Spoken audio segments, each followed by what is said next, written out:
আসসালামু আলাইকুম প্রিয় দর্শকবৃন্দ। আজ আমরা একটি গুরুত্বপূর্ণ বিষয় নিয়ে কথা বলবো। তা হলো ফেরেশতারা কিভাবে আমাদের জীবনকে স্পর্শ করেন এবং আমরা কিভাবে তাদের উপস্থিতি বুঝতে পারি।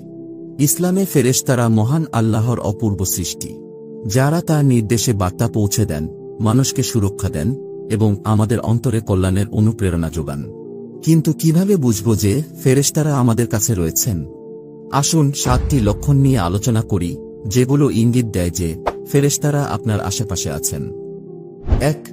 দুইজন ফেরেশতা সবসময় আমাদের সঙ্গে থাকেন। আমরা প্রত্যেকেই দুজন ফেরেশতার সান্নিধ্যে থাকি। তারা হলেন কিরামান কাতিবিন, যারা আমাদের ভালো ও মন্দ কাজগুলো লিপিবদ্ধ করেন। আল্লাহ তাআলা কুরআনে বলেন, তোমাদের উপর নিযুক্ত আছেন কিছু পর্যবেক্ষক ফেরেশতা, যারা সম্মানিত ও আমানতদার এবং তোমাদের সব কাজের ব্যাপারে জানেন। রাসূলুল্লাহ সাল্লাল্লাহু আলাইহি ওয়াসাল্লাম বলেন, যদি কেউ ভালো কাজ করার ইচ্ছা করে কিন্তু তা করতে না পারে, তবে আল্লাহ তার জন্য একটি পূর্ণ সওয়াব লিখে দেন। আর যদি সে ভালো কাজটি সম্পন্ন করে, তবে 10 থেকে 700 গুণ সওয়াব বা তারও বেশি দেওয়া হয়। এই ফেরেশতারা আমাদের স্মরণ করিয়ে দেন যে প্রতিটি কাজই লিপিবদ্ধ হচ্ছে এবং আমরা যেন ভালো কাজের জন্য সচেষ্ট থাকি। 2. হঠাৎ শান্তির অনুভূতি। আপনার কখনো এমন হয়েছে কি, যখন আপনি গভীর দুশ্চিন্তায় ছিলেন, কোনো উপায় খুঁজে পাচ্ছিলেন না, কিন্তু হঠাৎ করেই অদ্ভুত এক শান্তির অনুভূতি আপনার মনে ভর করল? এমন অনুভূতি যা সমস্ত ভয় উদ্বেগ মুছে দিয়ে হৃদয়কে প্রশান্তিতে পূর্ণ করে দেয়। আল্লাহ তাআলা কুরআনে বলেন, আল্লাহ মুমিনদের অন্তরে প্রশান্তি প্রেরণ করেন, যাতে তারা তাদের ঈমানে আরও বৃদ্ধি লাভ করে। এটি কোনো কাকতালীয় বিষয় নয়। ফেরেশতারা আল্লাহর আদেশে মুমিনদের কাছে এই প্রশান্তি নিয়ে আসেন। যখন একজন মুমিন সংকটের মধ্যে থাকেন এবং আল্লাহর উপর ভরসা রাখেন, তখন ফেরেশতারা তাদের অন্তরে এমন শান্তি সৃষ্টি করেন যা ঈমানকে আরও শক্তিশালী করে। এটি আমাদের মনে করিয়ে দেয় যে আল্লাহর রহমত সবসময় আমাদের পাশে রয়েছে এবং তিনি তার ফেরেশতাদের মাধ্যমে আমাদের সাহায্য পাঠান। সুতরাং যখনই আপনার মনে হঠাৎ এমন শান্তি অনুভূত হয়, জেনে রাখুন এটি আল্লাহর পক্ষ থেকে এক বিশেষ দয়া এবং আপনার কাছে ফেরেশতাদের আগমনের একটি স্পষ্ট লক্ষণ। 3. আপনার নাম শোনা বা ফিসফিসানি অনুভব করা। আপনার কখনো এমন মনে হয়েছে কি, যেন কেউ আপনাকে ডাকছে অথচ আশেপাশে কেউ নেই? এই অভিজ্ঞতা অদ্ভুত মনে হলেও এর পেছনে থাকতে পারে আল্লাহর বিশেষ পরিকল্পনা। কুরআনে আল্লাহ বলেন, যারা বলে আমাদের রব আল্লাহ এবং তার উপর অবিচল থাকে, তাদের প্রতি ফেরেশতারা নাজিল হয়ে বলেন, ভয় পেও না এবং চিন্তিত হও না, বরং জান্নাতের সুসংবাদ গ্রহণ করো। ফেরেশতারা আল্লাহর নির্দেশে আমাদের মাঝে আসেন এবং কখনো কখনো মুমিনদের সান্ত্বনা দেওয়ার জন্য বা কোনো গুরুত্বপূর্ণ বার্তা দেওয়ার জন্য তাদের উপস্থিতি অনুভব করান। এটি হতে পারে আল্লাহর পক্ষ থেকে জান্নাতের সুসংবাদ, বিশেষ দোয়া কবুলের ইঙ্গিত অথবা কোনো বিপদ থেকে রক্ষা পাওয়ার সংকেত। এই অভিজ্ঞতা আমাদের মনে করিয়ে দেয় যে আল্লাহ তার বান্দাদের কখনো একা ছেড়ে দেন না। ফেরেশতারা সবসময় আমাদের পাশে রয়েছেন। তারা আমাদের পথ প্রদর্শন করেন এবং আমাদের ঈমান আরও দৃঢ় করার জন্য বিভিন্নভাবে আল্লাহর বার্তা পৌঁছে দেন। 4. ভালো কাজের প্রবল ইচ্ছা। আপনার কখনো এমন হয়েছে কি, যেন হঠাৎ কোনো ভালো কাজ করার তীব্র ইচ্ছা অনুভব করেছেন? হয়তো আপনি দান করতে চাইলেন, তৎক্ষণাৎ নামাজে দাঁড়ালেন বা কারো সাহায্যের জন্য এগিয়ে গেলেন।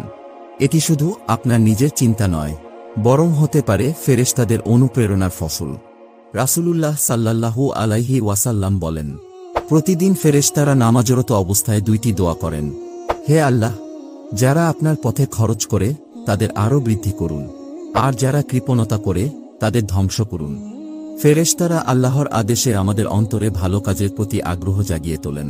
তারা আমাদেরকে সঠিক পথে পরিচালিত করেন এবং আমাদের কর্মে বারাকা আনতে সাহায্য করেন। যখন আমাদের মধ্যে এমন প্রবল ইচ্ছা জাগে, এটি আল্লাহর বিশেষ রহমতের নিদর্শন এবং ফেরেশতাদের আন্তরিক প্রভাব। তাই যখন এমন অনুভূতি আসে, দেরি না করে ভালো কাজটি করে ফেলুন। এটি শুধু আপনাকে আল্লাহর কাছাকাছি নিয়ে যাবে না, বরং আপনার জীবনে শান্তি ও বরকত আনবে। 5. উজ্জ্বল আলো বা সুগন্ধি অনুভব করা। আপনার কি কখনো এমন হয়েছে যে আপনি হঠাৎ করে উজ্জ্বল আলো দেখেছেন বা কোনো মিষ্টি সুগন্ধি অনুভব করেছেন, অথচ এর কোনো দৃশ্যমান উৎস খুঁজে পাননি? রাসূলুল্লাহ সাল্লাল্লাহু আলাইহি ওয়াসাল্লাম বলেছেন, ফেরেশতারা নূর বা আলো থেকে সৃষ্টি, আর জিন সৃষ্টি হয়েছে আগুন থেকে। ফেরেশতাদের উপস্থিতি অনেক সময় এই ধরনের বিশেষ অনুভূতির মাধ্যমে প্রকাশ পায়। এটি আল্লাহর রহমতের একটি চিহ্ন যা আমাদের মনে করিয়ে দেয় যে আমরা একা নই। আমাদের আশপাশে আল্লাহর অনুগ্রহের বাহকরা রয়েছেন যারা আমাদের সহায়তা করছেন। এই চিহ্নগুলো আমাদের ঈমানকে আরও দৃঢ় করে এবং আল্লাহর প্রতি ভালোবাসা ও কৃতজ্ঞতা বাড়িয়ে তোলে। 6. গভীর কৃতজ্ঞতার অনুভূতি। আপনার কি কখনো এমন হয়েছে যে হঠাৎ করেই আপনার মনে গভীর কৃতজ্ঞতার ঢেউ উঠে এসেছে? মনে হয়েছে আল্লাহর নিয়ামতগুলো এত অসীম যে তার প্রতি কৃতজ্ঞ না থেকে আর কোনো উপায় নেই। আল্লাহ তাআলা কুরআনে বলেছেন, যদি তোমরা কৃতজ্ঞতা প্রকাশ করো তবে আমি তোমাদের আরও দান করব, আর যদি অকৃতজ্ঞ হও তবে আমার শাস্তি কঠোর। ফেরেশতারা আমাদের অন্তরে এই কৃতজ্ঞতার অনুভূতি জাগিয়ে দেন। তারা আমাদের স্মরণ করিয়ে দেন যে আল্লাহর দান ও রহমত প্রতিদিন আমাদের জীবনকে পরিপূর্ণ করছে। এ ধরনের অনুভূতি আমাদের আরও বিনয়ী করে তোলে এবং আল্লাহর প্রতি আরও নিবেদিত হওয়ার অনুপ্রেরণা যোগায়। 7. আল্লাহর পথে দৃঢ় থাকার জন্য অনুপ্রেরণা। আপনার কি কখনো এমন হয়েছে যখন কোনো পাপ থেকে ফিরে আসার শক্তি বা আল্লাহর পথে দৃঢ় থাকার অনুপ্রেরণা অনুভব করেছেন? আল্লাহ বলেন, যারা বলে আমাদের রব আল্লাহ এবং তার উপর অবিচল থাকে তাদের প্রতি ফেরেশতারা নাজিল হয়ে বলেন, ভয় পেও না এবং চিন্তিত হও না, বরং জান্নাতের সুসংবাদ গ্রহণ করো। ফেরেশতারা আল্লাহর নির্দেশে আমাদের অন্তরে অনুপ্রেরণা জাগিয়ে তোলেন। তারা আমাদের মনে করিয়ে দেন যে আল্লাহর রহমত কখনো শেষ হয় না, আমাদের শুধু তার দিকে ফিরে আসতে হবে এবং তাওবা করতে হবে। তাদের এই বার্তা আমাদের ঈমানকে শক্তিশালী করে এবং আল্লাহর পথে দৃঢ় থাকতে সহায়তা করে। এই 7টি লক্ষণ আমাদের মনে করিয়ে দেয় যে আল্লাহ সবসময় আমাদের পাশে রয়েছেন এবং ফেরেশতারা আমাদের সঠিক পথে পরিচালিত করতে কাজ করছেন। আসুন আমরা আমাদের কাজের প্রতি সচেতন হই এবং ঈমানকে শক্তিশালী রাখি। ভিডিওটি যদি ভালো লেগে থাকে তাহলে আমাদের চ্যানেলটি সাবস্ক্রাইব করতে ভুলবেন না। আল্লাহ আপনাদের প্রতি দয়া বর্ষণ করুন। আমিন।